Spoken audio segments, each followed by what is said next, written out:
This morning, motorists across the United States woke to a number that 6 months ago would have seemed impossible. The national average price for a gallon of regular gasoline reached 6.10s. In California, drivers were paying 7,080s. In New York, 6.90s. In rural areas where alternatives to driving do not exist, people were choosing between fuel and groceries. And the price was still climbing. 6 months ago, before military operations against Iran escalated into sustained conflict, gasoline averaged 3.40 cents per gallon. The increase of 2.70 cents represents a 79% spike. For a family driving 2 vehicles, the monthly fuel bill had increased from roughly $400 to over $700.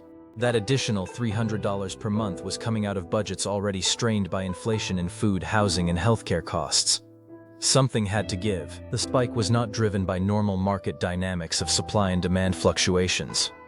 It was the direct result of a strategic choke point being effectively closed. The Strait of Hormuz, through which approximately 21 million barrels of oil per day had flowed before the conflict, had been rendered impassable for commercial shipping.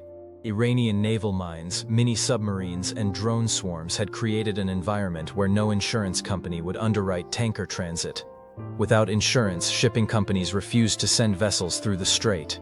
The flow of oil from the Persian Gulf to global markets had stopped. Alternative routes existed. Oil could be transported overland through pipelines crossing Turkey and Azerbaijan, then shipped from ports on the Black Sea or Mediterranean. But pipeline capacity was limited to approximately 5 million barrels per day, roughly a quarter of what the strait had carried. The shortfall was immediate and severe. Global oil markets operate on thin margins. The loss of 16 million barrels per day of supply created a supply shock that drove prices to levels not seen since the brief spike during the early stages of the Russia-Ukraine conflict. Brent crude, the international benchmark, surged to $145 per barrel. West Texas Intermediate, the US benchmark, hit $140. Refineries, already operating near capacity, could not increase output enough to compensate for the lost crude imports. The United States Strategic Petroleum Reserve, created in 1975 after the Arab oil embargo to provide a buffer against exactly this kind of supply disruption, became the backstop. The administration authorized daily releases of 2 million barrels to stabilize domestic markets. Initially, this helped. Prices moderated slightly as the additional supply entered the market.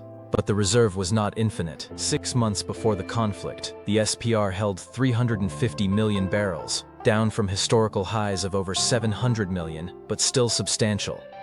The administration had been drawing down the reserve for years to manage prices during various supply disruptions. When the Hormuz crisis began, the decision was made to accelerate releases. 2 million barrels per day, every day, flowing from underground salt caverns in Texas and Louisiana into the commercial market. The math was straightforward and unforgiving. At 2 million barrels per day, the reserve was being depleted at a rate of 60 million barrels per month. After 6 months of sustained releases, the SPR had dropped from 350 million barrels to 105 million. At current rate of draw, the reserve would be effectively empty in less than 2 months, and then there would be no buffer at all. Energy economists and government analysts understood what that meant.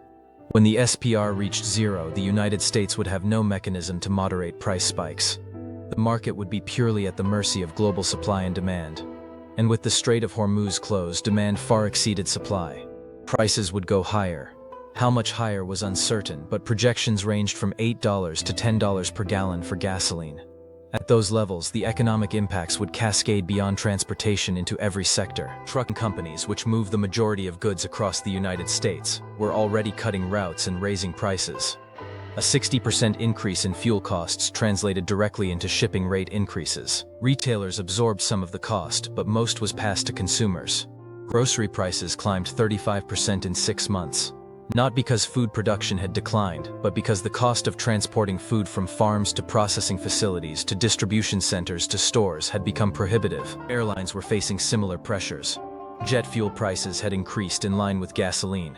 Carriers responded by cutting routes, reducing flight frequency, and raising ticket prices.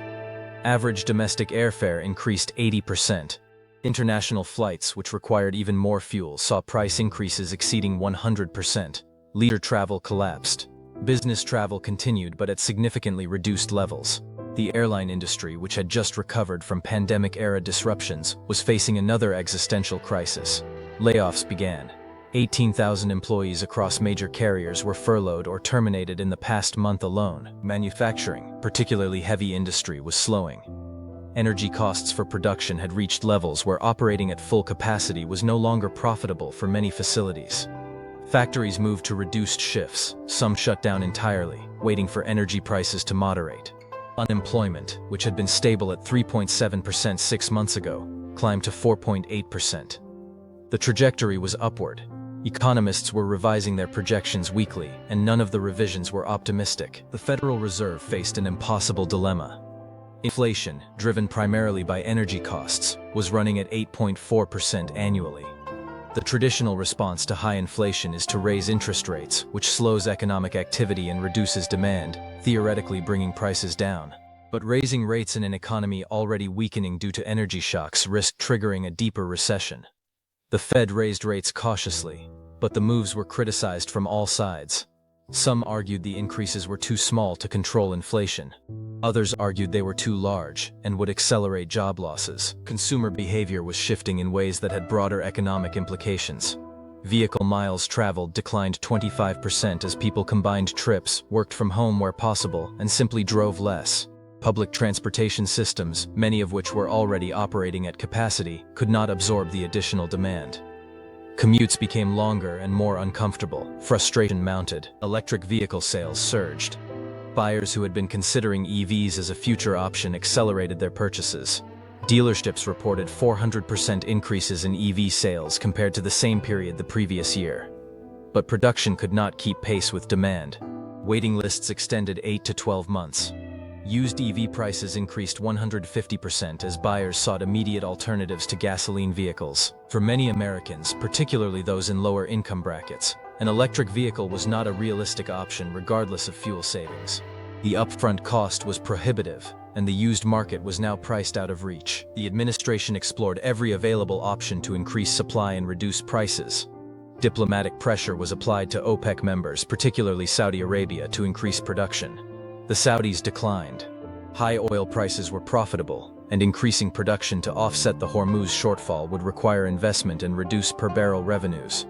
There was no economic incentive for them to help stabilize prices. Negotiations with Venezuela and reconsideration of sanctions on Iranian oil were discussed internally. The irony of seeking oil from Iran while conducting military operations against the country was not lost on anyone involved. The conversations went nowhere.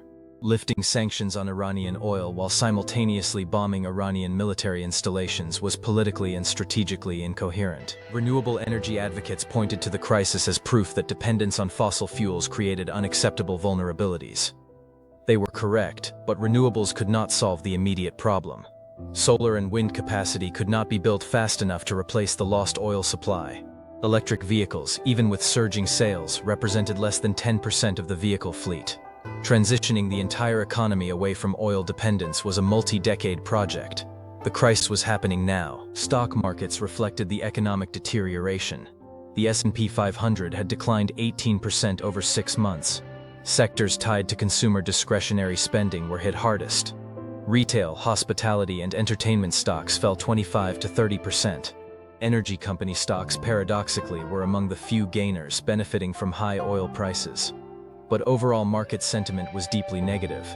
Investor confidence had collapsed, capital was moving to safer assets, economic activity was contracting. Housing markets, which had been cooling due to rising mortgage rates, effectively froze.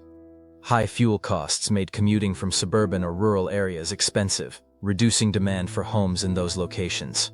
Urban housing remained expensive, and buyers could not afford both high home prices and high transportation costs. Transaction volume plummeted. Construction starts declined. The housing sector, a major driver of economic growth, was stalling. Political pressure on the administration intensified. Members of Congress from both parties demanded action. Some called for ending military operations against Iran and negotiating a resolution that would reopen the Strait of Hormuz. Others argued for escalating military action to force Iran to capitulate. There was no consensus. The administration was caught between competing demands, unable to satisfy either camp. Public opinion polls showed a sharp turn against the conflict. 6 months earlier, 52% of Americans supported military operations. Now, only 29% did. The shift was driven by economic pain. when gasoline was 3.40 cents per gallon and the economy was growing. Abstract concepts of deterrence and regional stability had public support. When gasoline was 6.1 cents and people were losing jobs, the calculation changed. The war was no longer worth the cost. Iran understood this dynamic. Their strategy was not to defeat the US military in direct combat. It was to impose economic costs that would erode political support for continued operations. By closing the Strait of Hormuz, they had turned oil into a weapon. Every dollar increase in gasoline prices translated into political pressure on the administration. Every job lost was another voter questioning the war. Every percentage point increase in inflation was another argument for withdrawal. The midterm elections were 5 months away.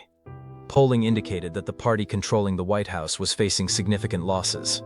Voters attributed the economic pain to the administration's handling of the Iran conflict. Campaign messaging from opposition candidates focused relentlessly on gasoline prices, inflation, and job losses. Defending the war in that environment was nearly impossible. Economists began using the word that had been carefully avoided: recession.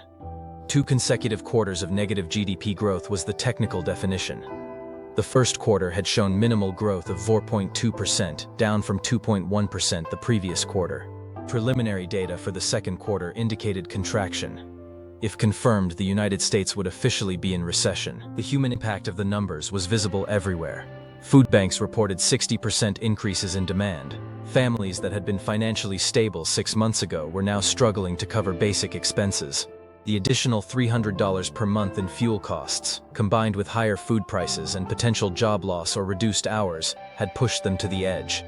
Social services, already underfunded, were overwhelmed. 50 days. That was how long the Strategic Petroleum Reserve would last at current draw rates. After that, there would be no buffer. Prices would rise further. The economic situation would deteriorate faster. And unless the Strait of Hormuz reopened, or alternative supplies materialized from sources that did not currently exist, the United States would be facing an energy crisis unprecedented in modern history. Iran had not invaded American territory. They had not sunk carrier battle groups. They had not launched missiles at US cities. They had closed a narrow waterway and waited for economics to do the work. And it was working. The war was being fought at gas stations, grocery stores, and unemployment offices. And America was losing.